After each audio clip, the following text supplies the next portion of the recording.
तर आपण थेट जाणार आहोत वाड्रा यांची चौकशी झालेली आहे आणि त्यानंतर ते माध्यमांशी बोलतायत। एकजुट है और मजबूत है, हम अपने रिश्ते रखते हैं, बीजेपी तोड़ती है।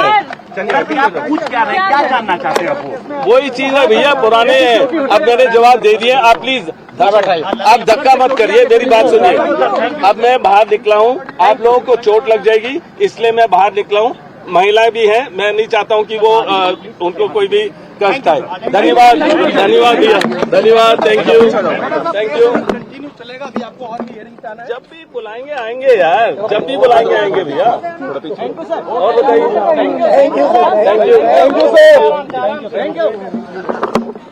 रॉबर्ट वाड्रा यांची चौकशी झालेली आहे पूर्ण आणि ही चौकशी झाल्यानंतर देशात तपास यंत्रणांचा गैरवापर होतोय असा आरोप रॉबर्ट वाड्रा यांनी केलेला आहे आणि जेव्हा जेव्हा ईडीकडनं बोलवलं जाईल तेव्हा मी चौकशीसाठी येईल असं त्यांनी म्हटलेलं आहे। आजचा तिसरा दिवस होता त्यांच्या चौकशीचा, सलग तिसऱ्या दिवशी त्यांची चौकशी पूर्ण झालेली आहे।